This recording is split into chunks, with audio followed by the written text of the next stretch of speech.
बेटा, नदी के ज्यादा पास मत जाना, कहीं गिर विर गया तो मुसीबत हो जाएगी। नहीं माँ, आप चिंता मत करो, मुझे कुछ नहीं होगा। चिंता तो होगी ही बेटा, बॉर्डर के पास रहते हैं हम, हमेशा डर लगा रहता है। बिट्टू अपने दोस्तों के साथ नदी में मछली पकड़ने चला गया। बिट्टू के साथ उसकी सहेली राधा थी और बाकी 4 उसके गांव के ही दोस्त थे। बिट्टू का गांव नदी के किनारे है। ये नदी दोनों देशों के बीच में है, यानी नदी के उस पार दुश्मन देश बसा हुआ है। गांव वाले बहुत गरीब हैं, किसी को पेट भर खाना भी नहीं मिलता है और ऊपर से ये बारिश की वजह से कोई काम पर भी नहीं जा पा रहा था।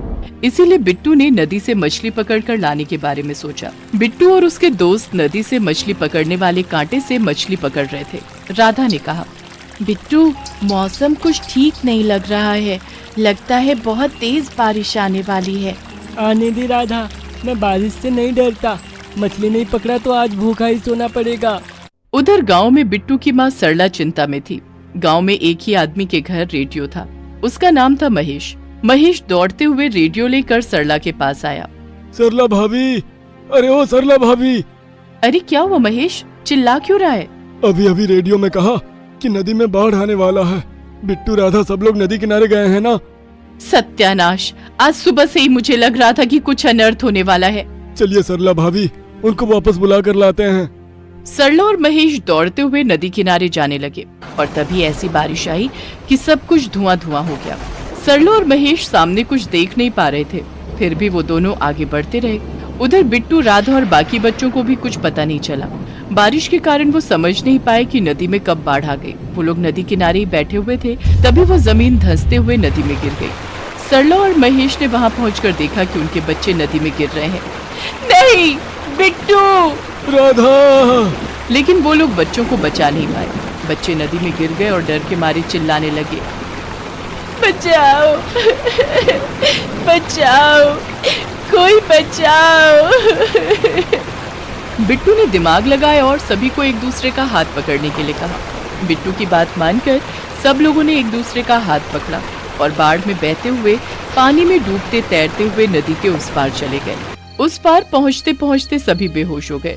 उधर दुश्मन की सेना हाथ में हथियार लेकर तैनात थी। उन लोगों ने इन बच्चों को पानी में देखा। अरे, ये बच्चे कौन है? यहाँ क्या कर रहे हैं? चलो इन लोगों को कैंप में लेकर चलते हैं। सिपाही बच्चों को नदी से उठाकर कैंप में ले गए।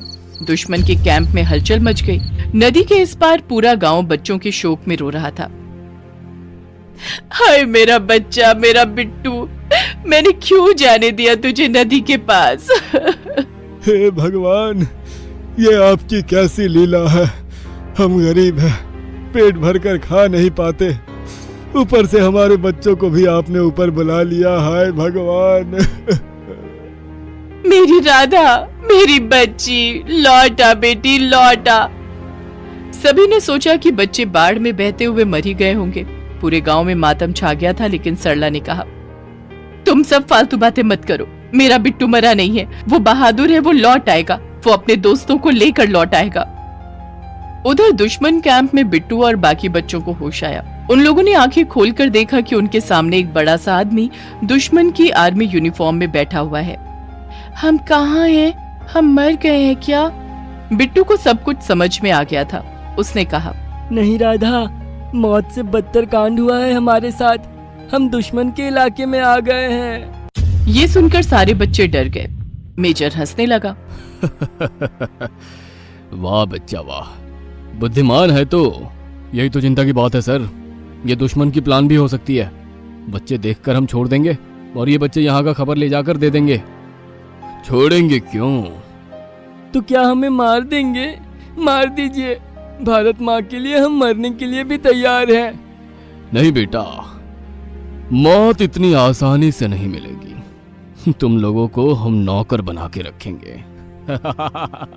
पूरे कैंप के सिपाही बच्चों से काम करवाने लगे। ए बच्चे, चल हमारे लिए खाना बना। क्या बनाऊं साहब? चिकन बना कर ला।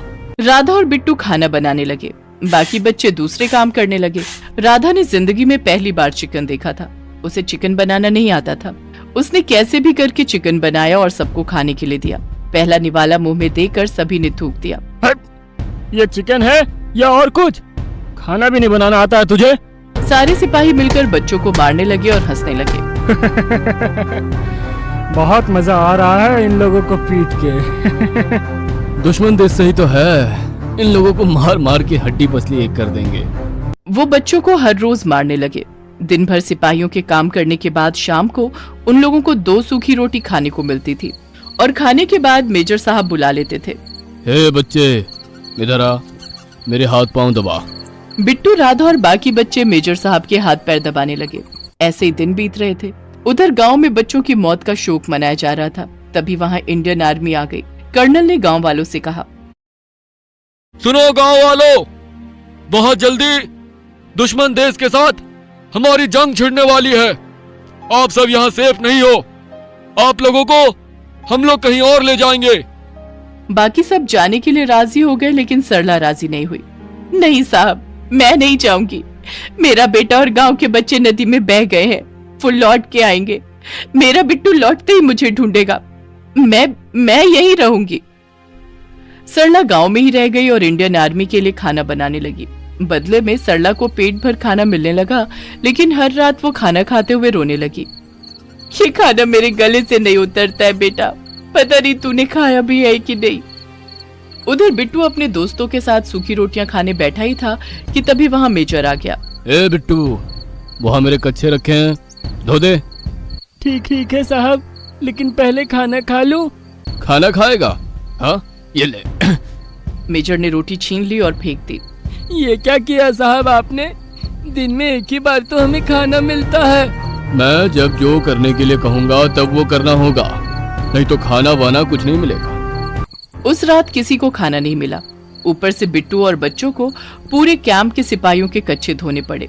राधा ने रोते हुए बिट्टू से पूछा, बिट्टू, क्या हम यहीं पर फंसे रहेंगे? क्या हम यहाँ से कभी नहीं निकल पाएंगे? राधा, हिम्मत मत हार। यहाँ कुछ दिनों से कुछ हलचल हो रहा है। लगता है कुछ तो होने वाला है। हमें उस बात का फायदा उठाना पड़ेगा। आज रात बड़े टेंट में कोई मीटिंग है। चल चुपके से सुनते हैं। बिट्टू और राधा रात के अंधेरे में तंबू के बाहर छुपकर बातचीत सुनने लगे। हमने उस जंगल के पास लैंडमाइन बिछा दिया है। अब इंडियन सेना हम तक पहुंच ही नहीं पाएंगे।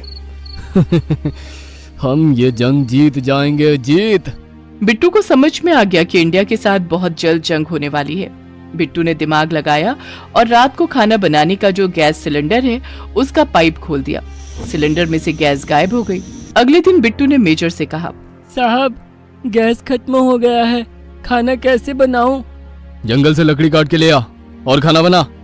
मेजर अपने सिपाहियों के साथ मीटिंग में बिजी था। उन्हें समय का ध्यान नहीं था। बिट्टू और राधा बाकी बच्चे जंगल में चले गए। लकड़ियां काटते वक्त उन लोगों ने वहां से लैंडमाइन उठा लिया और बहुत सावधानी से उसे लेकर नदी के किनारे बिछा दिया और फिर जोर से चिल्लाया, अरे बेवकूफो, हम भाग रहे हैं।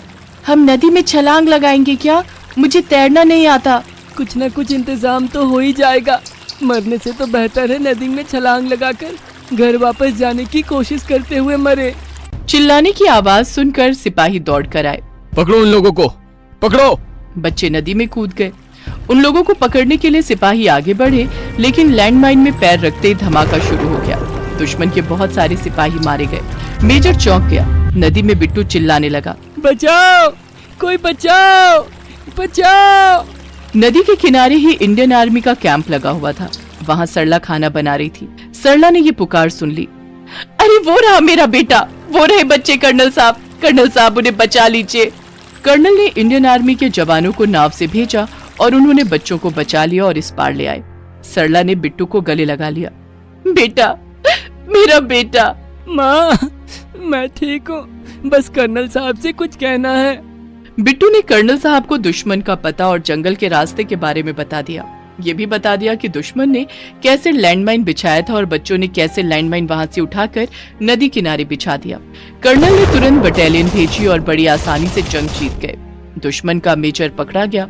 कर्नल ने बच्चों को शाबाशी दी और सरकार ने बच्चों की पढ़ाई लिखाई और खाने की जिम्मेदारी ले ली। इसी तरह बच्चों ने बहादुरी से अपने देश का नाम रोशन किया।